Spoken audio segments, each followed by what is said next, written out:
आपण पाहताय न्यूज 18 लोकमत। सकाळचे जवळपास 9 वाजलेत। आपल्या सगळ्यांचं स्वागत।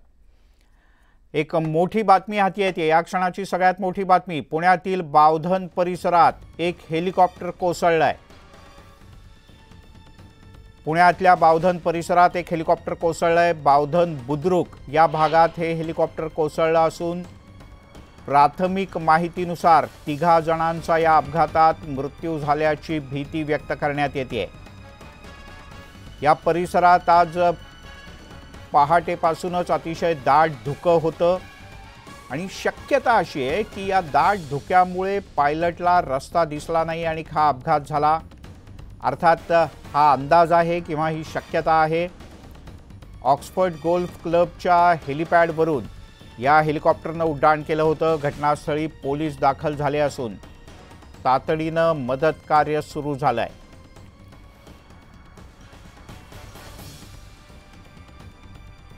चंद्रकांत फुंदे आपले प्रतिनिधी आपल्यासोबत आहेत। चंद्रकांत, मोठी बातमी सविस्तर सांग। हो, आज सकाळी 6:45 वाजताच्या दरम्यान ही घटना घडलेली आहे। तिकडे ऑक्सफर्ड गोल्फ क्लब म्हणून आहे बावधनच्या वरती डोंगराळ भागात। तिथून ते हेलिकॉप्टर टेक ऑफ झालं आणि समोरच्या दरीत धुकं होतं। त्या धुक्याचा अंदाज नाही आला, तिथेच ते कोसळलं। त्यात पायलट आणि इंजिनियरचा दुर्दैवी मृत्यू झाल्याची आता प्राथमिक माहिती समोर येते। अधिकृत जरा मिळालेलं नाही, कारण कोसळले डायरेक्ट जळून खाक झाले, त्यामुळे कोणी वाचण्याची शक्यता तशी दुर्दैवाने दुरापास्तच वाटते। यापूर्वी याच भागात एक हेलिकॉप्टर कोसळलं होतं एकदम रिमोट एरियामध्ये, मुळशी भागामध्ये। त्यानंतर ही दुसरी दुर्घटना आहे आणि ह्या भागात सगळे रिसॉर्ट्स आहेत बेसिकली आणि सगळे हाय प्रोफाईल मुवमेंट असतात तिकडं। सगळे उद्योजक असतील किंवा मोठमोठ्या कंपन्यांचे सीईओ वगैरे तिकडे ते बैठका होतात, मीटिंग्स होतात। त्यामुळे ही सगळी मंडळी तिकडे येत असतात आणि खासगी हेलिकॉप्टरचा सातत्याने तिकडे वापर होतो। याच्यात किती जण होते किंवा कोण होते कळू शकलंय का हे ट्रेनी हेलिकॉप्टर होतं? अद्याप ती माहिती नाही, पण 2 त्याच्यात पायलट होते आणि एक इंजिनियर होता। हे तिघांची मृत्यू झाल्याची माहिती आता तरी समोर येते। पुढील अपडेट जसजशी मिळत जातील तसतसे आपण प्रेक्षकांना कळवतच राहू। पण ही दुर्दैवी घटना घडली आणि 3 जण दगावल्याची तरी सध्याची माहिती कन्फर्म आहे। चंद्रकांत, तुर्तास धन्यवाद या सगळ्या सविस्तर माहितीबद्दल। आणि आता बातम्यांचा वेगवान आढावा सुपरफास्ट।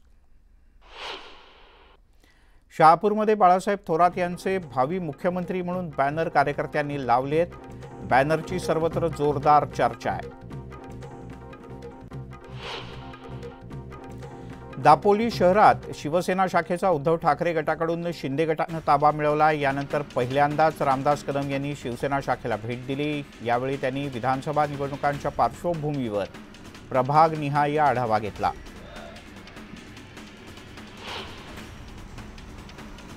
आमदार नितेश राणे यांनी लव्ह जिहाद कायदा व्हावा अशी मागणी केली। नितेश राणे यांच्या या मागणीला लोणावळ्यातल्या काही मुस्लिम समाजानं पाठिंबा दिलाय। लव्ह जिहाद कायदा झाल्यास मुस्लिम तरुण केवळ मुस्लिम समाजातल्याच मुलीशी लग्न करतील अशी अपेक्षा त्यांनी व्यक्त केली आहे।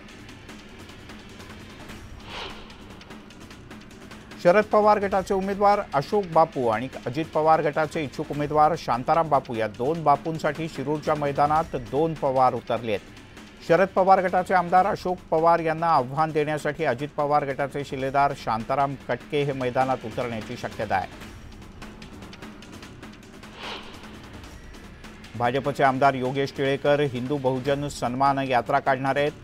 4 तारखेपासून सावित्रीबाई फुले जन्मस्थळ असलेल्या नायगावमधून हिंदू बहुजन यात्रेला सुरुवात होईल। निवडणुकांच्या पार्श्वभूमीवर भाजपकडून या यात्रेचं आयोजन करण्यात आलंय। लोकशाहीर अण्णाभाऊ साठे यांच्या सांगलीतल्या वाटेगाव इथल्या स्मारकाला आमदार रोहित पवार यांनी भेट दिली। यावेळेला रोहित पवार यांनी अण्णाभाऊ साठे कुटुंबियांची भेट घेऊन त्यांची विचारपूस केली।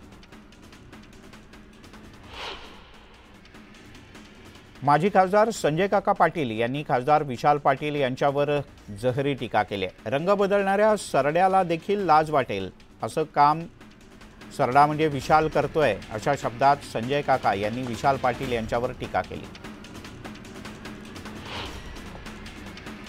मालेगावात ठाकरे यांच्या शिवसेनेला मोठा धक्का बसलाय। बंडू काका बच्छाव यांनी निर्धार मेळावा घेत मालेगाव बाह्यमधून उमेदवारीसाठी तयार असल्याचं जाहीर केलं। बच्छाव यांनी परस्पर उमेदवारी जाहीर केल्यानं ही बंडखोरी असल्याची चर्चा आहे।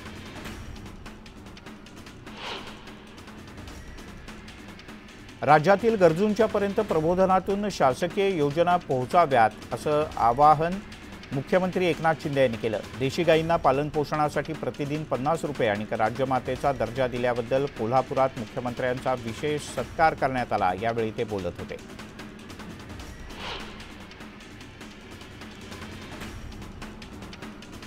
पंतप्रधान नरेंद्र मोदी 15 दिवसात दुसऱ्यांदा विदर्भाच्या दौऱ्यावर येत आहेत। वाशिम जिल्ह्यातील श्री क्षेत्र पोहरादेवी इथे नगारा भवनाच्या लोकार्पण कार्यक्रमासाठी मोदी 5 ऑक्टोबरला येणार आहेत।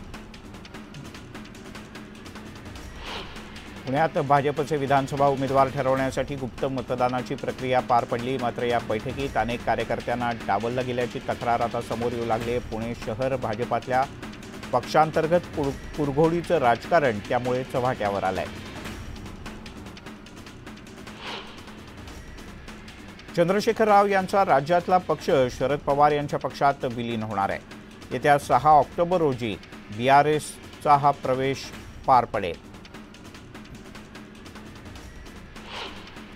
मालेगावात उद्धव बाळासाहेब ठाकरे पक्षाला मोठा धक्का बसलाय। मालेगाव भागात मोठे नेते मानले जाणारे बंडूकाका बच्छाव यांनी उभाठाला जय महाराष्ट्र करत मालेगाव बाह्यमधून निवडणूक लढवणार असल्याचं जाहीर केलंय।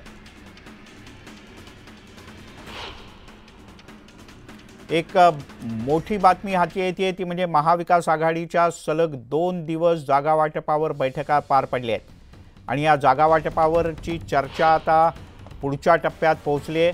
वाद असलेल्या काही जागांवर तोडगा निघण्याची शक्यता सूत्रांनी व्यक्त केली आहे। येत्या 12 ऑक्टोबरला म्हणजे दसऱ्याच्या मुहूर्तावर महाविकास आघाडीचं जागा वाटप जाहीर होईल असं सूत्रांनी सांगितलंय। आघाडीमध्ये 288 पैकी 210 जागांचं वाटप आतापर्यंत पूर्ण झालं असून उरलेल्या 78 जागांवरचा तिढा येत्या काही दिवसात सुटेल अशी माहिती सूत्रांनी दिली आहे। ही आहे या क्षणाची सगळ्यात मोठी आणि महत्त्वाची बातमी।